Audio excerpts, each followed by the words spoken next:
Sahana bhavatu, sahano bhunaktu, saha viryam karavavai, tejasvinavaditamastu ma vidvishavahai. Om Shanti Shanti Shanti. May Brahman protect us, may he guide us and give us strength and right understanding. May love and harmony be with us all. Om Peace, Peace, Peace.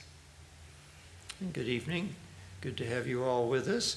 We are reading from the complete works of Swami Ramakrishnananda, who is one of the direct disciples of Sri Ramakrishna, who started the ashram in the southern part of India.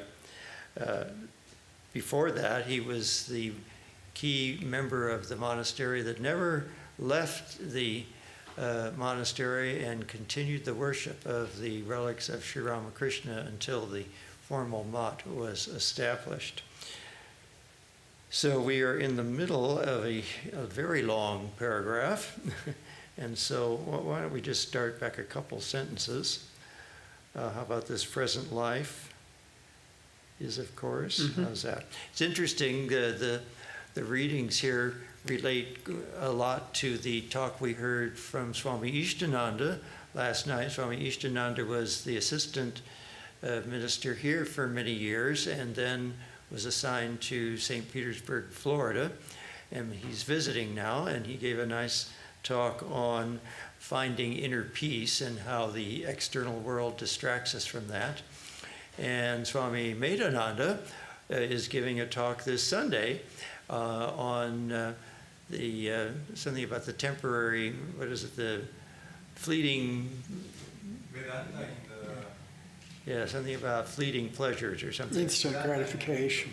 Instant gratification, yes, which is also going to relate to this kind of same topic about how things in the world seem inviting and yet are really rather fleeting and very temporary. And people are always looking for instant gratification in the world.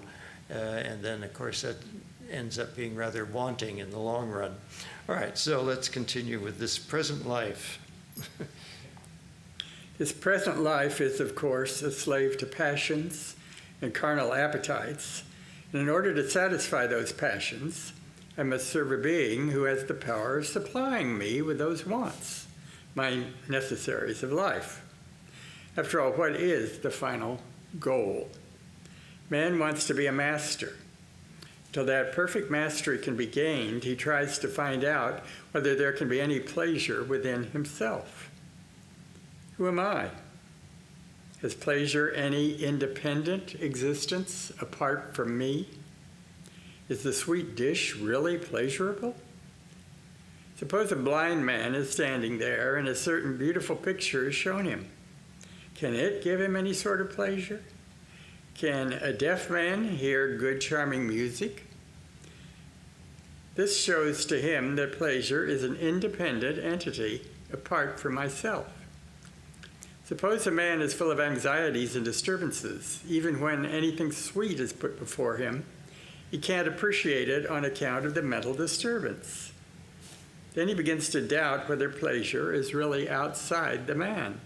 Yes, you know, this is a common difficulty that some people have, in that sometimes due to a particular mental state, mental illnesses or mental difficulties, people read everything negatively. They become very pessimistic. If someone's depressed, it's very hard for them to see the bright side of anything. And they tend to exaggerate anything that's difficult, or any hint of, if someone says something that might possibly be taken sarcastically or as a criticism, it's blown all out of proportion. And so the misery is also in the mind. If we choose to think of things being much more terrible than they are, then we become much more miserable than we need to be. And similarly, if we can try to see the best in things, try to have a positive outlook, and always think that things are really for our best, then we will be much happier. Of course, there's that famous story that shows that sometimes even when difficulties come, they're actually a blessing in disguise, where a young man was going to be subscribed into the army, and on his way home he falls off his horse and breaks his leg. So he didn't end up getting subscribed into the army and was saved going to battle. So at first he thought breaking his leg was a terrible calamity, and then when he found out that the army recruiters were there, he just found out that it was actually the Lord was saving him from something he was not really suited to doing. Now, of course, if you're suited for that, if you're a kshatriya and you have that in your blood, then that's your duty and you're suited to it. If you're not suited to it, then it becomes a great burden. So things like that, we can often see that difficulties are lessons and blessings in disguise, and we have to think of it that way. And of course, you probably remember, you and I may be the only ones that can remember this. There was an old Disney movie called Pollyanna, and that was kind of her thing, is that she tried to always see things very positively, and she was very upbeat, and she'd go in and cheer people up. There, people that were grumpy, she would deliberately try to cheer them up. And so this was her very positive attitude. It was a fun film. So if you want to know how to cheer people up, you can watch that old Disney film. I'm sure it's available. Okay, let's continue. If the pleasure were outside the man, and if it were localized in any particular thing, then pleasure is really to be found in the thing itself. But that is not the case. Then he begins to think, I think the home of pleasure is the mind. The mind is satisfied, calm, and quiet. Then alone pleasure can be realized. Why do I love my children? Because it gives me pleasure to love. I love for my own sake, and not for the sake of them. The nature of man is such that he loves himself the best, above all things. Hence I am the source of all pleasure, because whatever has the power of producing bliss, that alone I love. I love only those things which have the power of giving me pleasure. And so he finds out, I am Anandam. I am bliss itself. The property of sugar is sweetness. I myself, being sweet to me, I am much pleased by coming in contact with that sweet sugar. But if I am always bliss, how is it that sometimes I'm very miserable and I cannot distinguish my nature? Then it is said, I'm always happy, no doubt, but suppose my child is chanting Vedas with other children. No doubt the child's voice is there, but it is impossible to distinguish its voice from those of others. Similarly, although I have got bliss within myself, still there are many disturbing elements. They do not allow us to know our real nature. They make me think that I'm something other than myself. I've told you already that man is taken out of himself by the inclemency of nature. Hence, the voice of pleasure in him is very feeble. Other voices drown that voice in him. I've been regarding the world as my home, making false friends, which have become too clamorous in me. I've all along been in the meshes of Maya, illusion. So he begins to analyze his nature. Pleasure and pain really come out of me, but for me they cannot exist. At the same time, I am pleasure. And what is pain? When I'm not allowed to get at my pleasure, then I'm miserable. Misery is the absence of pleasure. In the universe, there are two sorts of things. One is in harmony with human nature, and the other discordant. One friendly, and the other unfriendly. Suppose you're writing a private letter in your own apartment. If a certain bosom friend enters the room, you don't hide it from him. On the other hand, you ask his advice, opening your heart to him. But if an enemy enters, you immediately throw the paper away into the desk and try to dissemble. So this world is made up of two sorts of entities, one friendly, the other unfriendly. When you come in contact with friendly things, you open yourself to it. Hence it follows I show out my true nature when friendly things come to me. I dissemble when unfriendly things approach me. So all unhappiness is outside myself, and all happiness is inside me. Happiness is the birthright of the spirit. Misery is the nature of matter. Matter creates ignorance, and ignorance is the root of all misery. Matter makes the spirit think itself to be finite, although it is infinite. Well, this is another infinite paragraph. Speaking of infinite, I thought Swami Vivekananda wrote long paragraphs, but I think Ramakrishnananda may have outdone him here. This is still going on. This is still one paragraph. Another couple of thoughts occurred to me. I remember we had a monk here many years ago who just made up his mind and sort of took a vow, you could say, to be cheerful. And he was going to be cheerful no matter what. And he did. He was a very cheerful monk, and it was very pleasant, a pleasure to be around him.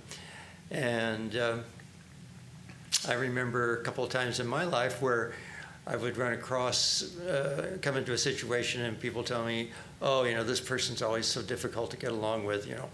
I remember at our college, the person who managed the commons, the cafeteria, was thought to be difficult. And I had to interact with her sometimes in planning banquets and things. So I just made up my mind I was going to get along with her. And you just change your attitude. If they come back with something that's a little negative, you just try to figure out a way to accommodate them, and you don't try to fight them. And it works out a lot better that way if you just make up your mind that if somebody's difficult, you're not going to make it worse by trying to prove to them that they're a difficult person. You find ways to get along with them, and it really does work out much better. So misery and happiness really are in our own mind, and we do have the ability to shape that. But I also know from my own experience that if you don't feel well, sometimes it's very difficult to be cheerful and to get out of a negative mood. And so it does take a lot of habit building and patience with yourself to just keep at it. If you've lapsed into depression and anger and kind of defeatism, eventually you have to talk yourself out of it and become more positive. And it's not that it's always easy, but it's something that we really have to do, and is within our control to do that. All right, so let's continue here. Matter is restless and spirit eternally calm. In calmness alone, there is happiness. And where there is no calmness, there's misery. And when does calmness leave him? When he forgets his nature. And when does it come to him? When he remains within himself. The secret is now found out, and I must go back within myself to find out the bliss. Kingdom of heaven is within me and not outside. The more I can dive deep within myself, the more I shall be able to come near to my true nature. So man must give up his external contact and learn his real nature. The study of this is known as Vedanta. The word Vedanta means the seed of all knowledge. The word may have several meanings. The last portion of the Veda, the end and aim of all Veda, or the end of all knowledge. Veda meaning knowledge from the root vid. Vid has many meanings. One of them is to know. Hence Veda is knowledge. What is knowledge? Knowledge presupposes the knower and the known. The union of the knower and the known is knowledge. So knowledge is the root of all miseries. I must give up altogether the knowledge of the universe.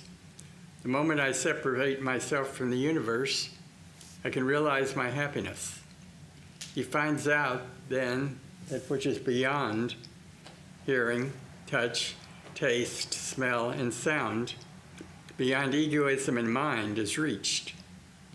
Then alone, the abode of bliss, that ideal food which my soul hankers after, can be realized. Yeah, so this is really going at the angle of Raja Yoga and Jnana Yoga, where you focus on affirming your true nature as being the infinite, undivided, unchanging Sat Chidananda, existence, knowledge, bliss. And yes, the whole creation within Maya really is described as the original split of the oneness into a knower and a known, a subject and an object, which then creates a process of knowing. That's really where creation comes from, and Maya is the cause of creation. It's an apparitional causation. Maya apparently creates this universe. That is Brahman's power to create an apparent universe. And so out of this apparent universe then comes a split. And as soon as you have a knower and a known and a process of knowing, you have pairs of opposites and you have pairs of dualities. And so then you have happiness and misery. And so the bliss that transcends that duality is in the oneness. Okay, let's continue. He begins to rebel against the world. Hitherto he was a loving father, a loving brother, loving husband, and whatnot. But he no longer wants any contact with the family. The moment he comes away from the world, the wife and children are no longer his. They're God's, because he could not make one hair in the head of the child. Then how could he take credit of being the child's father? In the Gita it is said, O Arjuna, you should know that I am also lust for those that are lustful. When you are overpowered by lust, in fact, it is I that come in contact with wife. With thoughts like these, he gives up the universe altogether to the real proprietor. Now nothing remains for him. He must sit in a quiet place and try to go within himself. There is considerable struggle. This Atman can never be realized by the weak-minded.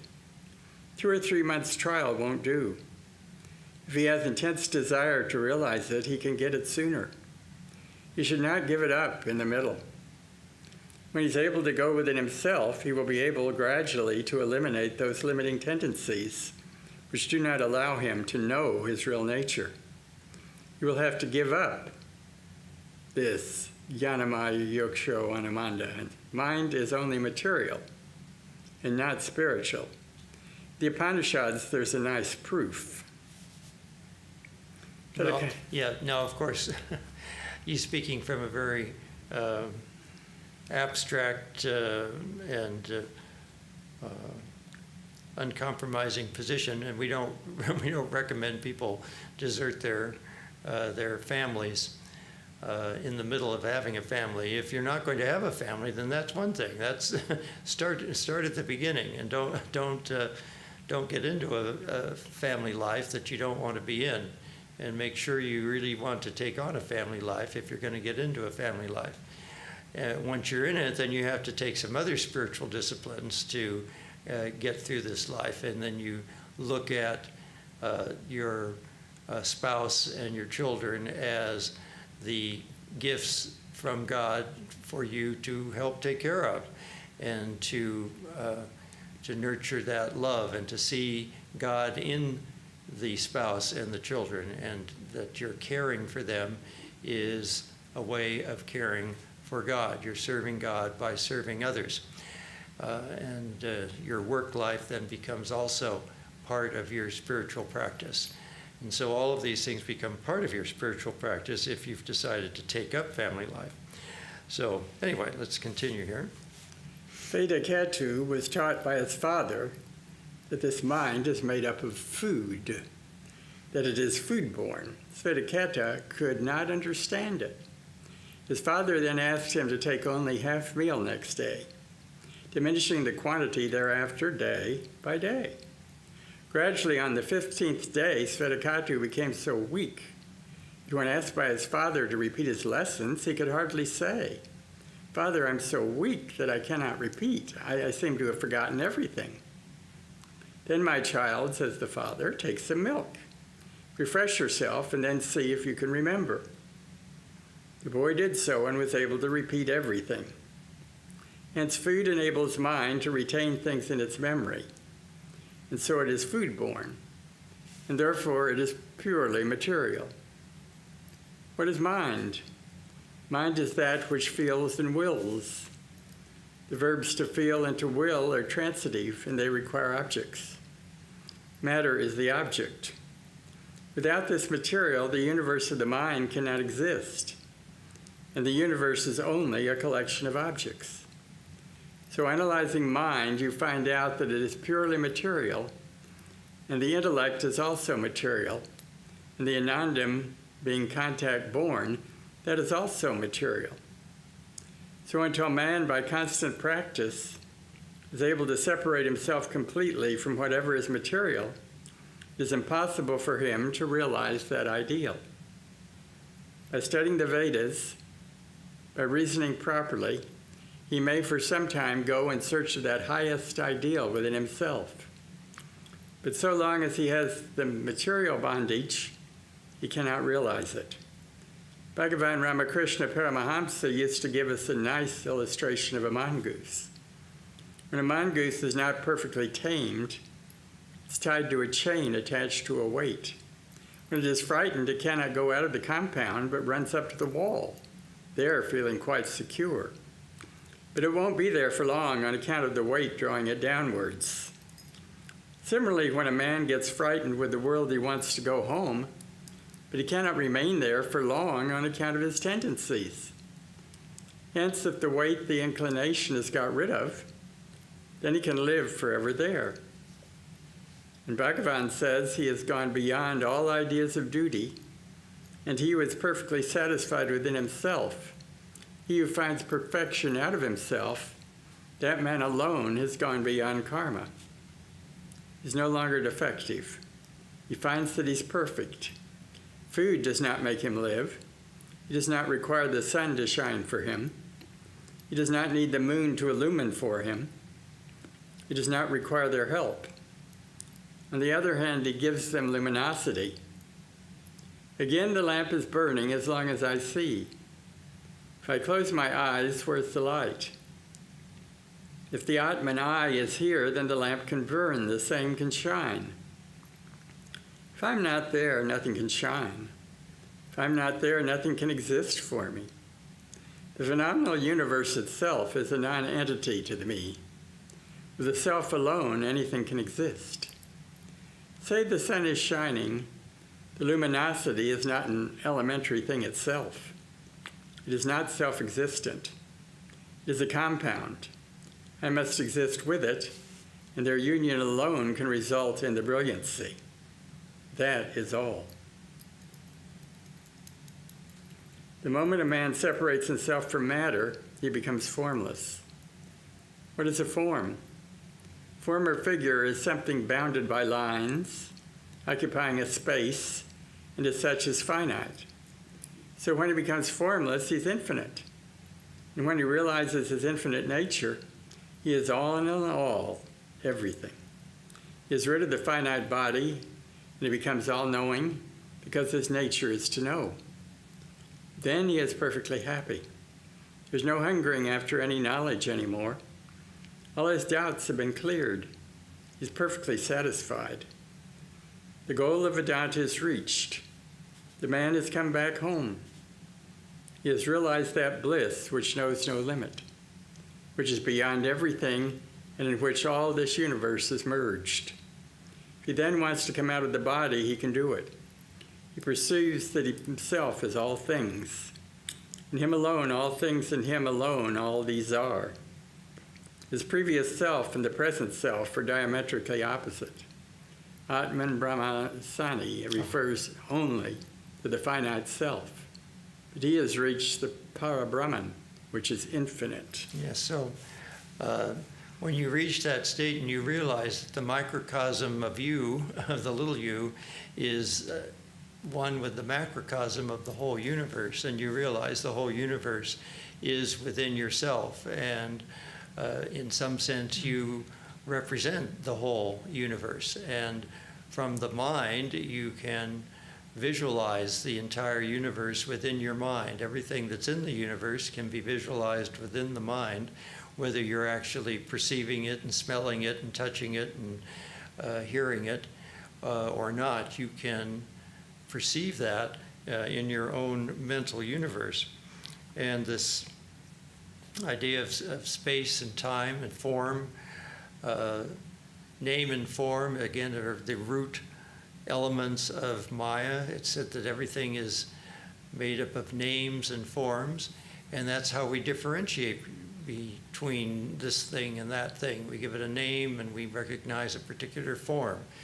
And science is very good at that, and it gets worse and worse as you go on, because science wants to catalog everything and put everything in more and more little categories, which are then have umbrella categories over them, and umbrella categories over the umbrella categories, and so forth and so on. And so we try to understand the universe that way. But to the enlightened mind, the oneness is the true nature of the universe, that it's all truly one. And when you think of it, it's interesting when you, there's a very interesting teaching company course called, what was it, something like The Nature of Reality, or What is Reality? And he goes through the history of scientific paradigms in every single possible scientific field you could think of, and shows that as the science goes on, they have to take bigger and bigger, broader pictures to get a more accurate view. And so that everything tends, first they're analyzing it and breaking it down, but then they're trying to clump it together again, and they get bigger and bigger pictures. And they find that they can't deal with just individual things to understand the parts. They have to understand the wholes, and the wholes get bigger and bigger and bigger. And so they end up with getting closer to a unity to understand even the parts.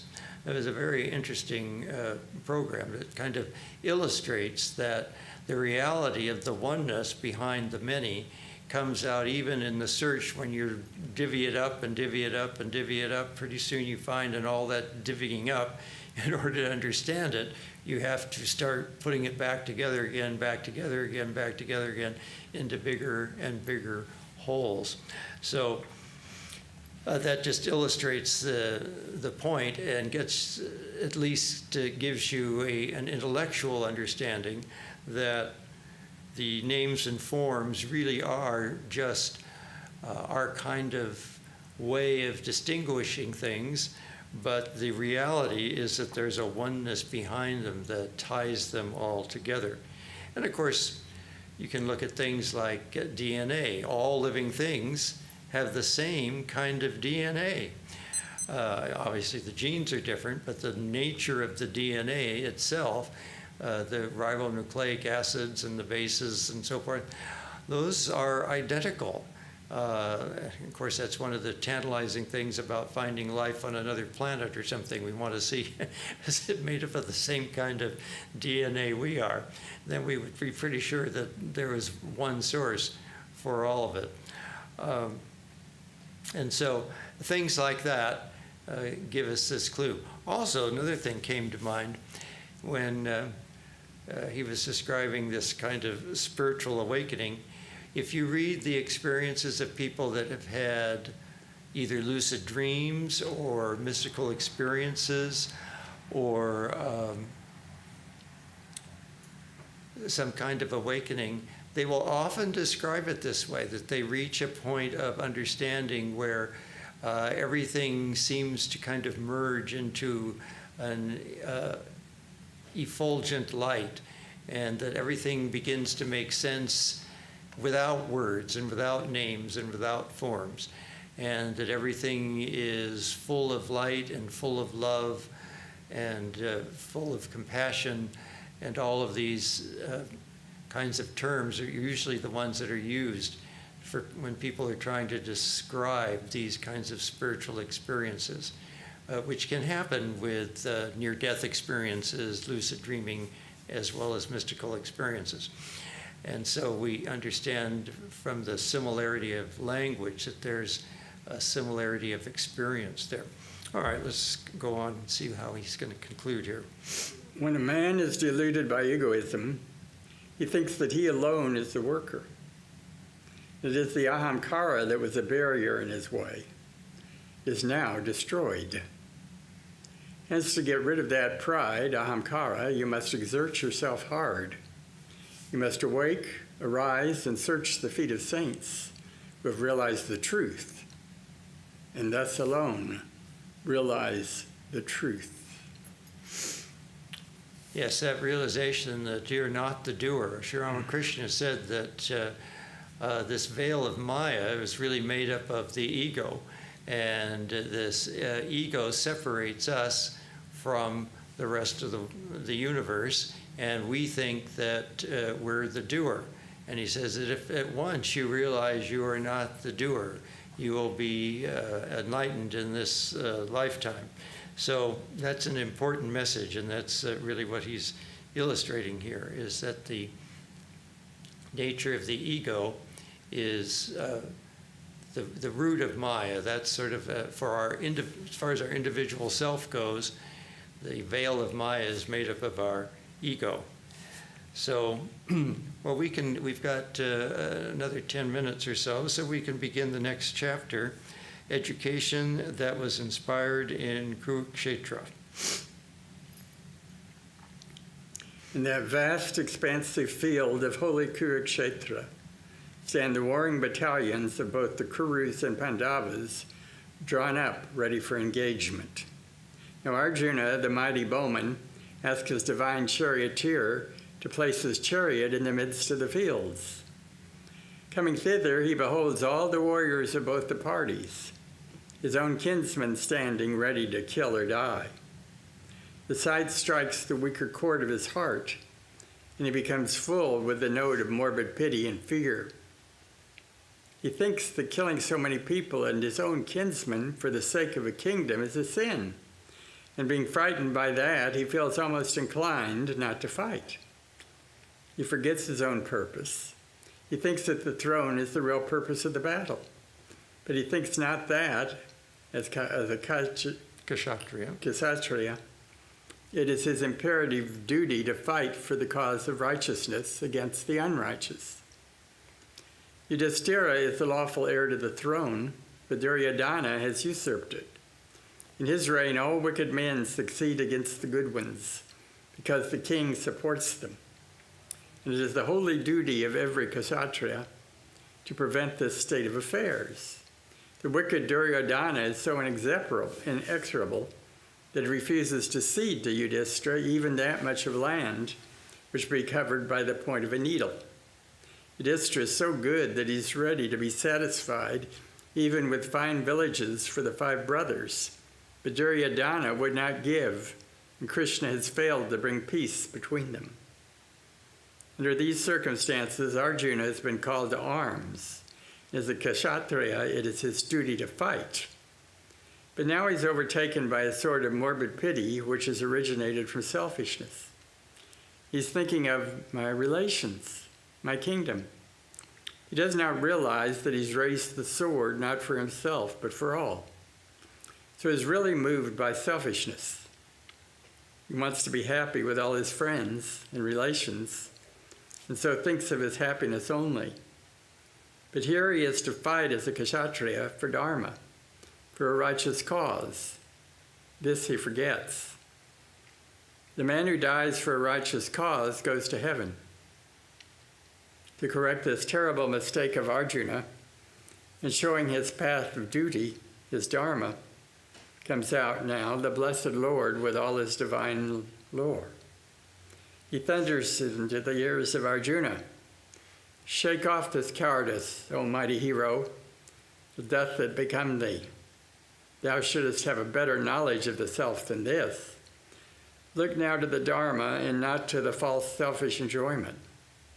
Let not thee think of profit and loss, but duty. Dharma alone should be thy ideal. To work thou hast the right, and not to the fruits thereof. Yes, it's funny. It doesn't seem like the world changes much, does it? The same problems come up over and over and over again.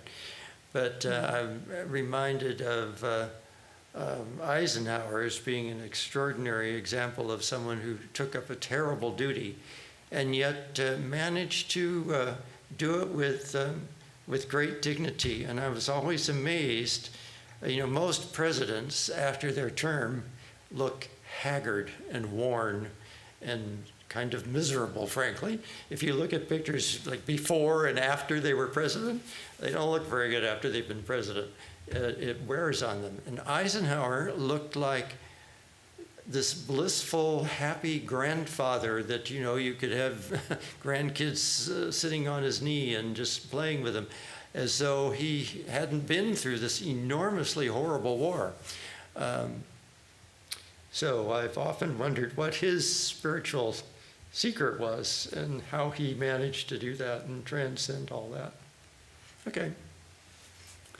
It may be questioned here, why should not man work for happiness? Every movement of life is to search out some happiness, some bliss. For it is a fact that the Atman, which is inhabiting these bodies, is of the nature of bliss itself. The soul has lost its natural condition. It is constantly trying to regain its lost state. Happiness is expansion. Misery is contraction. Put a little sugar on the tongue, but once it expands, then we have a pleasurable sensation.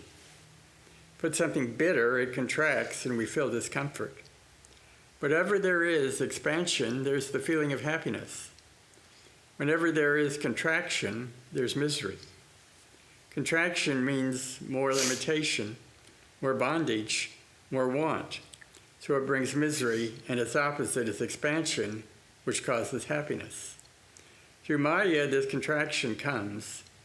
That power shuts the soul up in a finite body, either of a god or of a man or of an animal. If therefore every soul seeks to expand itself, why should not Arjuna care for enjoyment? That reminds me of something that Ken Wilber, sort of a pop spiritual psychologist, you could say, came up with. He has a remarkable ability of synthesizing all sorts of different religious traditions and psychological theories and sociological theories and so forth, and he synthesizes them all together. And one thing he points out is that your degree of spiritual development is really shown by your increasing circle of care and compassion. That you start out maybe just caring about you, and then you get married and you have a family, and you have to start caring about your family. And then maybe you become nationalistic and you care about your nation, and you become an ecologist and you care about the whole globe. And so your increasing awareness and care and compassion of a greater and greater whole is a sign of spiritual development. I thought that was a very interesting way of putting it. And this kind of feeds into this idea of expansion. You have to expand your consciousness and your awareness and your feeling for others. Now, of course, you also have to realize that you can't do everything for everybody. You can't feed every homeless person, and you can't house every homeless person, and you can't educate every uneducated person. You can't solve all of the ecological disasters that are happening, and you can't cry and weep over them and get nothing done either. That doesn't help, just to weep and wail and become miserable about all of the different problems in the universe. But to simply have that awareness and do what you can to, in your own simple way, to be more caring and be more compassionate and be more ecological and so forth. And you can do this in your prayers. I often, there was a Protestant minister who was not terribly favorable to a monk's contemplative life because he felt that they weren't doing enough for the world. And I just mentioned that you can pray for the spiritual leaders of the world that they become more enlightened. That is a very useful thing to do. Prayers are very powerful things. And so if you can spend time in your meditation and prayers thinking good thoughts for the leaders of the world to be more enlightened and to be more caring and to be more compassionate and more cooperative and so forth, this is something that anybody can do. And I know some people that in their old age, they become sick and they really can't do much of anything. And they are comforted by the fact that this is one thing they can do. They can send good meditative thoughts and prayers to other people that may be suffering in the world, and to try to help them with their spiritual thoughts. So there's always something that you can do. You're not helpless, but you don't have to feel like you need to solve every problem yourself. That you do what you're best at. And if you're good at being contemplative, then you can do probably much more than many people can by your prayers and your meditation. Many people trying to be helpful get so wrapped up in the problems, and then they begin to vilify anybody that doesn't agree with their solutions. And so they become angry, and they become very political, and they become very wrapped up in controversies and so forth. And so they don't end up really being as helpful as they could, because they simply get wrapped up in the nitty-gritty of things, and taking more negativity comes out. It brings out negativity in them. And so their inclination for trying to be helpful gets sort of short-circuited and off-center. And so you have to try to avoid that. Just because you think you know how people should be helpful, you can do it that way, but you can't expect everyone to take the path that you're taking. They may have a different way of looking at it, or they simply may not be enlightened enough to understand the problem in the first place. So that's part of your necessity to be caring and compassionate about them, and realize that they're not able to understand things. And so you just have to have some compassion for them and pray that they may be more enlightened. All right, so we will continue this next week. I think we don't have a break next week. I think we're on. So we'll continue next week, and hope you can join us then.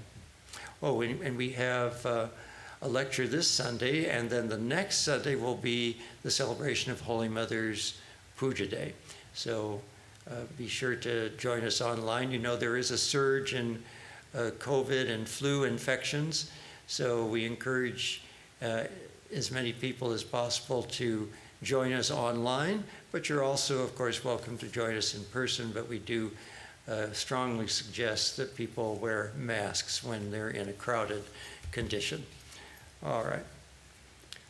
Om Purnamada Purnamidam Purnat Purnamudachyate excuse me.